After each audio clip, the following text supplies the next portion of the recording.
నమస్తే, నేను ప్రియా. రేపటి నుండి గండికోట ఉత్సవాలు ప్రారంభం. కుటుంబ సభ్యులతో వచ్చి వీక్షించాలి అని కోరిన జిల్లా కలెక్టర్.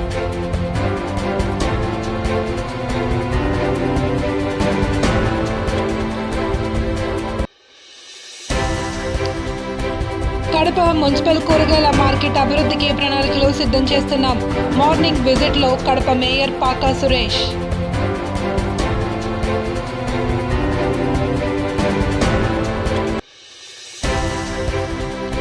రాయలసీమ ఎత్తిపోతల పథకం నిర్మాణ పనుల నిలుపుదలపై ముఖ్యమంత్రి స్పందించకపోవడం బాధాకరం.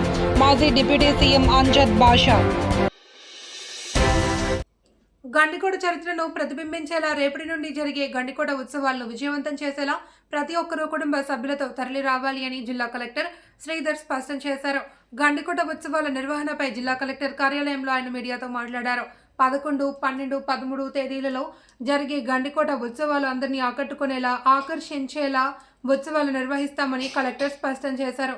గండికోట చరిత్ర వల్ల దిశలో చాటి చెప్పేలా ఉత్సవాల నిర్వహణ ఉంటుందన్నారు. ప్రతిరోజు ఉదయం 10 గంటల నుండి రాత్రి 10 గంటల వరకు గండికోట వద్ద ఏర్పాటు చేసిన వేదికపై ప్రత్యేకత సాంస్కృతిక కార్యక్రమాలు ఉంటాయన్నారు. మొదటి రోజు ప్రముఖ సింగర్ మంగ్లీ, రెండవ రోజు సింగర్ రాము మిరియాల వారి బృందం నిర్వహించే మ్యూజికల్ లైట్స్ ప్రత్యేక ఆకర్షణగా నిలుస్తుంది అని, మూడవ రోజు డ్రమ్స్ స్పెషలిస్ట్ శివమణి నిర్వహించే వాయిద్యాలు అందరినీ ఆకట్టుకుంటూ ఉన్నాయన్నారు. ప్రతి ఒక్కరూ కుటుంబ సభ్యులతో హాజరై గండికోట ఉత్సవాలను జయప్రదం చేయాలన్నారు. గండికోట, అదేవిధంగా గండికోట రిజర్వాయరు, మైలవరం రిజర్వాయరు, అదేవిధంగా మన గ్రాండ్ కనేన్గా ఆఫ్ ఇండియాగా మనం పిలువబడుతున్నటువంటి గండికోట లోయ, వాటిలన్నింటినీ కూడా ఒక డిఫరెంట్ పర్స్పెక్టివ్లో చూడటానికి ఈ హెలీ రైడ్ అనేది ఉపయోగపడుతుంది. సో అందరూ కూడా ఫ్యామిలీస్ కానీ ఉత్సాహవంతులు కానీ వారు దాంట్లో ఆ హెలీ రైడ్ తీసుకోవచ్చు. దానికి కొంత ఛార్జీ చెల్లించాల్సి ఉంటుంది.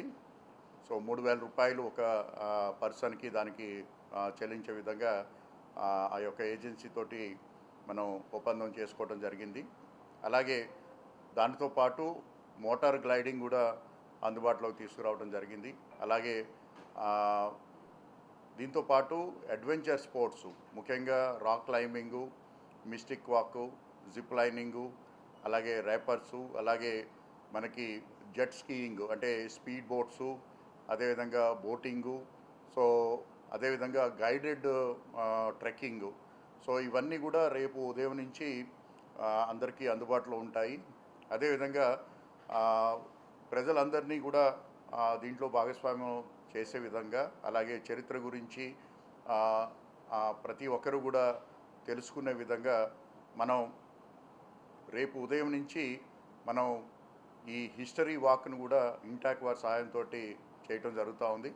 ఇంట్రెస్టెడ్ ఎంథ్యూజియాస్ ఎవరైనా కూడా, ఫ్యామిలీస్ కావచ్చు, లేకపోతే ఇండివిజువల్స్ కావచ్చు, లేదా స్కూల్కి వెళ్ళే చిల్డ్రన్ కావచ్చు, ఎవరైనా కూడా ఈ హెరిటేజ్ వాక్లో రిజిస్టర్ చేసుకున్నట్టయితే చరిత్ర పైన పూర్తిగా అవగాహన ఉన్నటువంటి ఒక వాలంటీర్తో పాటు ఈ యొక్క హెరిటేజ్ వాక్ అనేది చేపట్టడం జరుగుతుంది. సో దానికి తగ్గటువంటి ఏర్పాట్లు కూడా చేయటం జరిగింది. అలాగే మన కడప జిల్లా యొక్క చరిత్రని, అదేవిధంగా సంస్కృతిని, అలాగే నేటివ్ కల్చర్ని, అలాగే మన పాపులర్ అయినటువంటి మన వంటల్ని, వీటిలన్నిటినీ కూడా ప్రపంచానికి పరిచయం చేయటమే కాకుండా దాంట్లో ఉన్నటువంటి కళాకారులకి వాళ్ళందరికీ కూడా ఒక వేదికగా మనం ఈ యొక్క గండికోట ఉత్సవాల్ని ఏర్పాటు చేసుకోవడం జరిగింది. దీంట్లో ఈ ఉత్సవాల్లో భాగంగా మనకి ఫోటోగ్రఫీ, స్కెచ్చింగు, అదేవిధంగా కల్నరీ ఆర్ట్సు అంటే మన వంటలు తయారు చేసే విధానంలో సంబంధించినటువంటి పోటీలు, అదేవిధంగా ఫోటోగ్రఫీ, ఇలాంటివి యాక్టివిటీస్ అన్నింటికి కూడా మనం ఓపెన్ ఎండెడ్ కాంపిటీషన్ మనం నిర్వహించబోతూ ఉన్నాం. ఎవరైనా ఇంట్రెస్టెడ్ పర్సన్స్ వారు రిజిస్టర్ చేసుకోవచ్చు. సోషల్ మీడియాలో కానీ లేకపోతే మన వెబ్సైట్లో కానీ ఆ యొక్క ఫామ్స్ అన్నీ కూడా అందుబాటులో ఉన్నాయి. సో ఎవరైనా కూడా రిజిస్టర్ చేసుకోవచ్చు, లేకపోతే వాకిన్స్ కూడా అవ్వచ్చు. సో వారికి అటువంటి కళలకు సంబంధించినటువంటి ఏదైతే వర్క్ చేస్తున్నారో అవన్నీ కూడా మనం 13వ తారీఖున ఫైనల్స్ నిర్వహించి వారిని మనం ప్రైజ్ మనీ ద్వారా వాళ్ళకి ప్రైజ్ మనీ అది అందించడం జరుగుతుంది. దీంతోపాటు మన జిల్లాలో బాగా పాపులర్ అయినటువంటి గ్రామీణ ఆటల పోటీలను కూడా దీంట్లో కడప నగరంలోని కూరగాయల మార్కెట్ అభివృద్ధికి సమగ్ర ప్రణాళిక సిద్ధం చేస్తున్నట్లు కడప నగర మేయర్ పాక సురేష్ పేర్కొన్నారు. ఈ రోజు ఉదయం ఆయన మార్నింగ్ విజిట్లో భాగంగా కూరగాయల మార్కెట్ పరిసర ప్రాంతాలను డిప్యూటీ మేయర్ నిత్యానందరెడ్డి ఇతర అధికారులతో కలిసి పరిశీలించారు. ఈ సందర్భంగా కూరగాయల మార్కెట్లోని పలు ప్రాంతాలలో పారిశుద్ధ్యం లోపించడంతో పారిశుద్ధ్య అధికారులను ఆయన మందలిస్తూ ఎప్పటికప్పుడు పరిశుభ్రంగా ఉంచుకునేలా చూడాలన్నారు. శానిటేషన్ కార్మికులను పెంచి ప్రతిరోజు రాత్రి కూరగాయల మార్కెట్ను పరిశుభ్రం చేసేలా చర్యలు తీసుకోవాలన్నారు. అంతేకాకుండా ప్రతి దుకాణదారుడు ప్రజలకు వచ్చిపోయే దారులు అడ్డు లేకుండా చూసుకోవాలి అని సూచించారు. రాబోయే రోజుల్లో మున్సిపల్ మార్కెట్ అభివృద్ధికి ప్రణాళిక సిద్ధం చేసి అభివృద్ధి చేస్తామన్నారు. మార్కెట్ నుంచి కనీసం వాళ్ళ మినిమం మన క్లీన్నెస్ ఇవ్వకపోతే మార్కెట్ అంటే పడతా ఉంటుంది.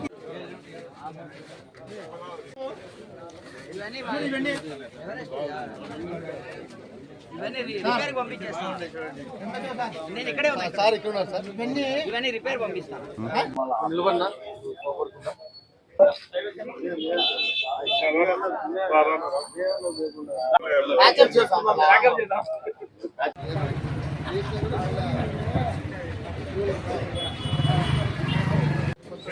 మొత్తం రోడ్ అంతా సిమెంట్ కానీ బండలు కానీ ఇచ్చేసేసి మీకే మార్కెట్ ఎంత గలీజ్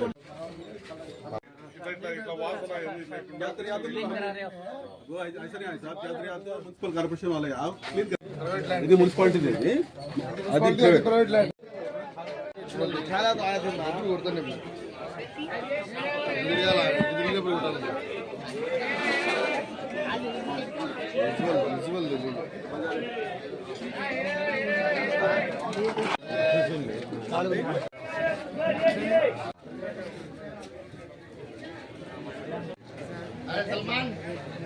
యాడ చెప్పింది.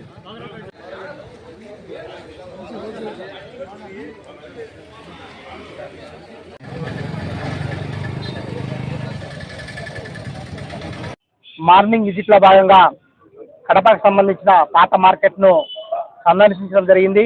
ఎందుకంటే ఈ పాత మార్కెట్ అనేది కొన్ని వందల సంవత్సరాల నుంచి ఈ కడప నగరానికి గుండెకాయ లాంటి వాటిది. ఇక్కడ శానిటేషన్ వ్యవస్థ అయితేనేమి, అలాగే ఇక్కడ పడిపోయిన రూమ్స్ యొక్క దాని మీద ఇక్కడ ఉన్నటువంటి మార్కెట్లో ఉన్నటువంటి వ్యాపారులందరూ కూడా కంప్లైంట్ చేయడం జరిగింది. దానికి సంబంధించి మన ఎంహెచ్ఓ గారిని, అలాగే మనకు సంబంధించిన కమ్యూనిటీ సెక్రటరీస్ అందరినీ కూడా పిలిపించడం జరిగింది. ఇక్కడ దీన్ని గతంలో దివంగత నేత రాజశేఖర రెడ్డి గారు ముఖ్యమంత్రిగా ఉన్నప్పుడు దీన్ని మోడల్ మార్కెట్గా కట్టాలని చెప్పేసి దానికి ఫండ్స్ కూడా రిలీజ్ అయింది. కానీ అనివార్య కారణాల వల్ల ఇక్కడ ఉన్నటువంటి వాళ్ళు వ్యాపారస్తులు అభద్రతా భావంతో ఇది పల్లగొట్టిన తర్వాత మాకు వస్తాదో రాదో అనే ఉద్దేశంతో కోర్టుకు వెళ్ళడం జరిగింది. దాంతో ఇది అలాగే నిలబడిపోయే పరిస్థితి జరిగింది.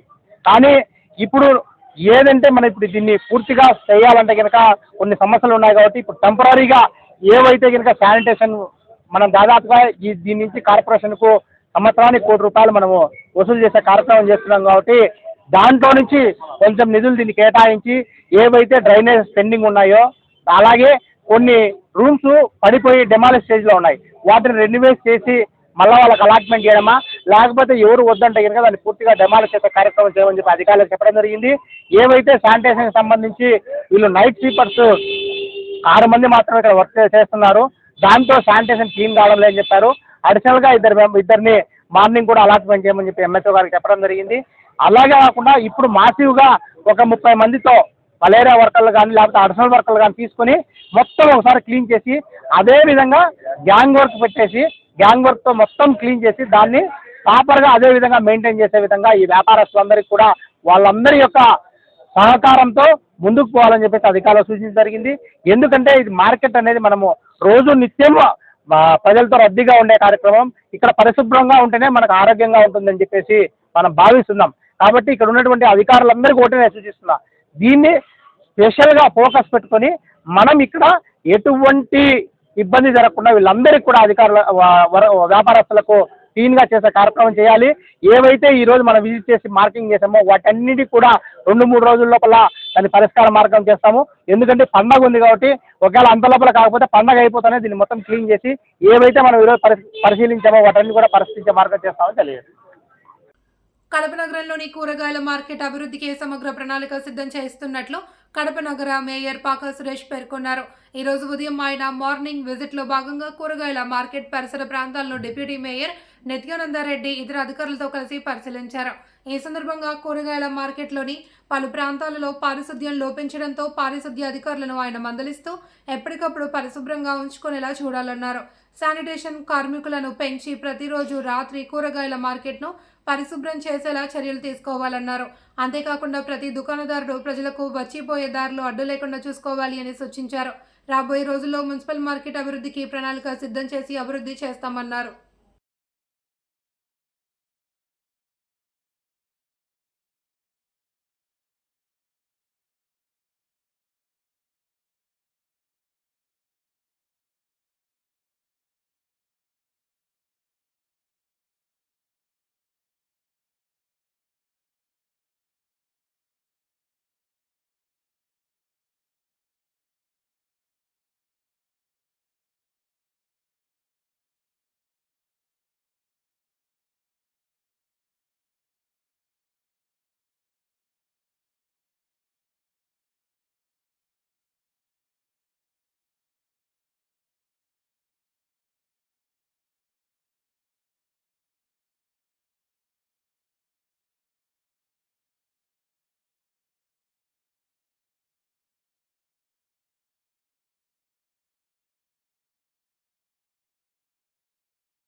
వికసిత భారత్ స్వర్ణాంధ్ర లక్ష్య సాధనలో భాగంగా జిల్లాలో 20 సూత్రాల కార్యక్రమాలను అత్యంత పటిష్టంగా నిర్వహించాలి అని రాష్ట్ర 20 సూత్రాల కార్యక్రమ అమలు చైర్మన్ లంకా దినకర్ అధికారులను ఆదేశించారు.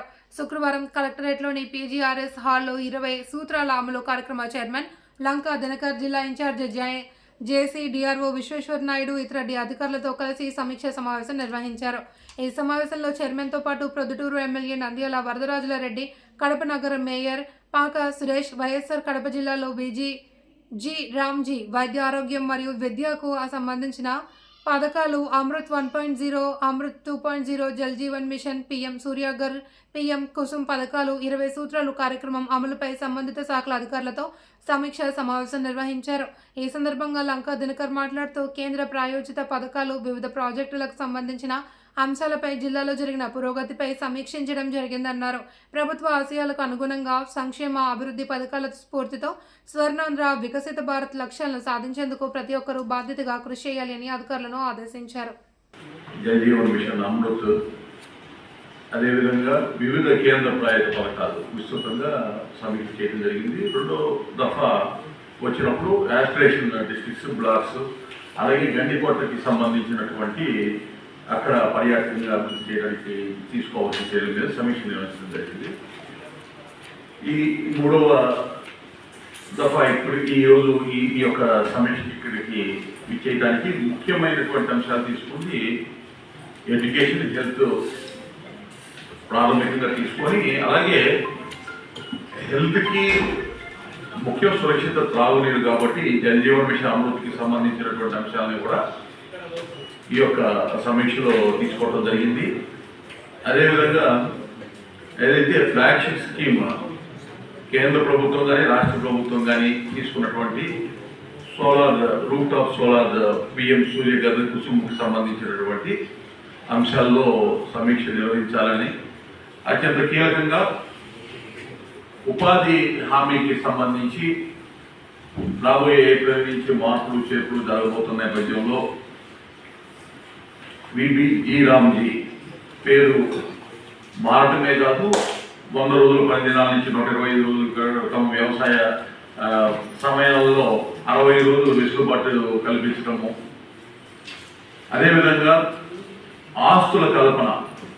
గతంలో మనం రూరల్ అసెట్స్ క్రియేషన్ అనేది మనం పెట్టిన ఖర్చుకి, లేబర్ మెటీరియల్ కంపోనెంట్కి తగిన విధంగా జరిగిందా లేదా అనేటటువంటి దాన్ని రాష్ట్రంలో కూటమి ప్రభుత్వం అధికారంలోకి వచ్చాక రాయలసీమ ప్రాంత ప్రజల సమస్యలను, రైతుల సమస్యలను పూర్తిగా గాలికి వదిలేసింది అని కడప జిల్లా వైఎస్ఆర్ కాంగ్రెస్ పార్టీ రైతు విభాగం అధ్యక్షుడు సంబటూరు ప్రసాద్ రెడ్డి విమర్శించారు.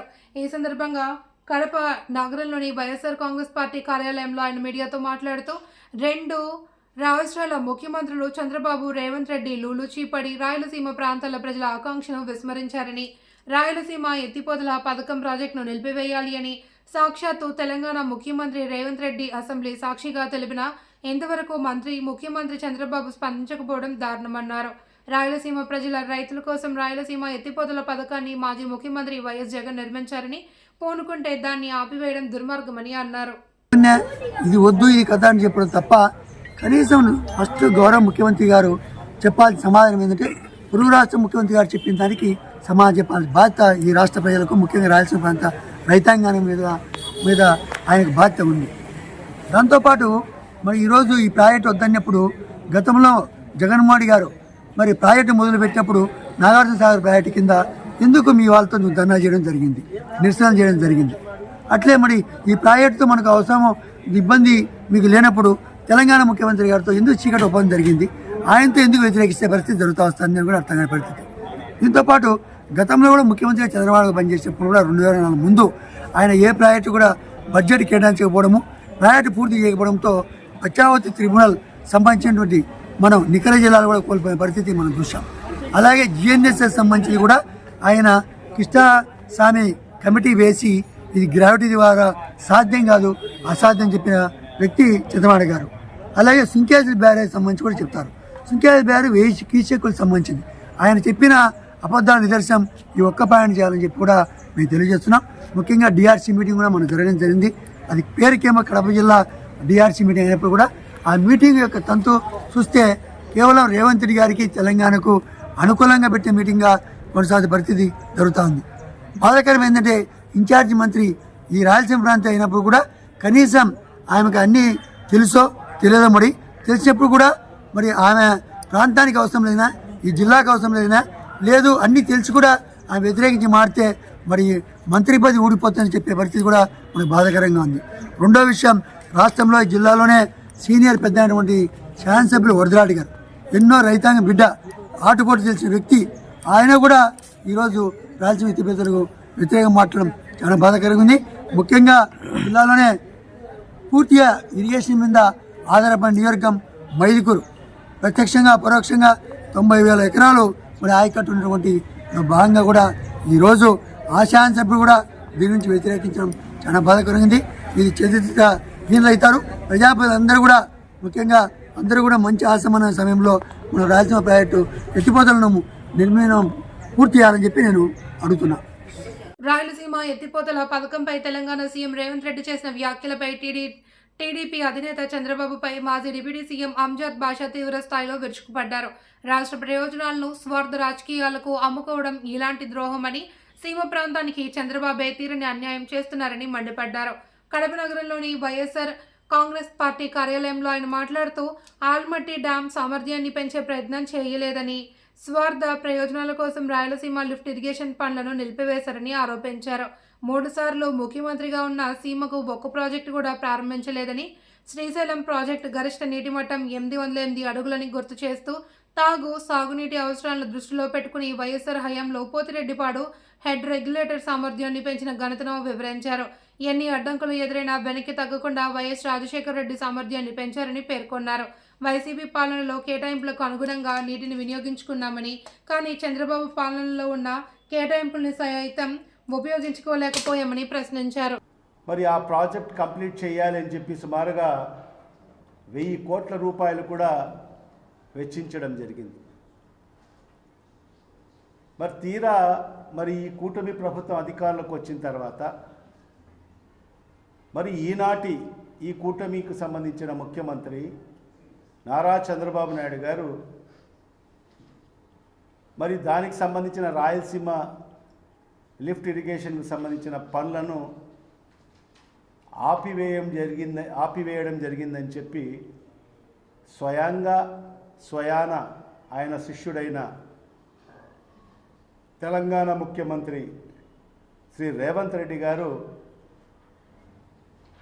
ఏదో ఎక్కడో బహిరంగ సభల్లోనో లేకుంటే ఎక్కడన్నా పిచ్చాపాటిగా మాట్లాడేటప్పుడు చెప్పిన వాస్తవాలు కాదు. తెలంగాణ అసెంబ్లీ సాక్షిగా ఒక స్టేట్మెంట్ ఇవ్వడం జరిగింది ఒక ముఖ్యమంత్రి స్థాయిలో. మరి ఆయన మాట్లాడుతూ రాయలసీమ ఎత్తిపోతల పథకానికి సంబంధించిన పనులన్నీ కూడా నేను ఆపిచ్చాను, నేను అక్కడ ఆ రాష్ట్ర ముఖ్యమంత్రి నారా చంద్రబాబు నాయుడు గారు మేమిద్దరము ఒక క్లోజ్ మీటింగ్లో మరి ఆయన్ని ఒప్పించి మరి ఏదైతే ఆ పనులను ఆపించాను అని స్వయంగా ముఖ్యమంత్రి గారు రేవంత్ రెడ్డి గారే బహిర్గతం చేయడం జరిగింది. మరి అది చేస్తూ కూడా ఆ పనులన్నీ కూడా ఆగిపోయాయో లేదా అని దానికోసం కూడా ఒక నిజ నిర్ధారణ కమిటీ కూడా వేయండి, అన్ని ప్రతిపక్ష పార్టీకి సంబంధించిన శాసనసభ్యులను పంపించండి, మరి ఆ పనులన్నీ కూడా ఆగిపోయాయో లేదో ఒకసారి మీరందరూ కూడా పరిశీలించండి అని చెప్పి కూడా ఆయన చెప్పడం జరిగింది.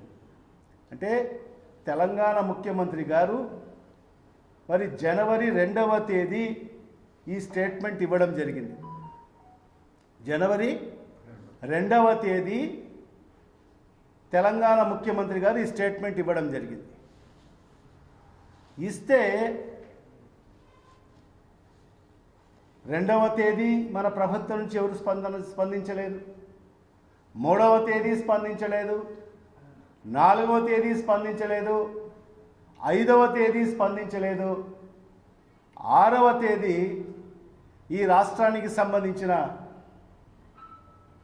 ఇరిగేషన్ శాఖ మాత్యులు నిమ్మల రామానాయుడు గారు ఆయన స్పందిస్తూ మరి ఏం మాట్లాడారో ఈ రాష్ట్ర ప్రజలందరూ కూడా చూశారు.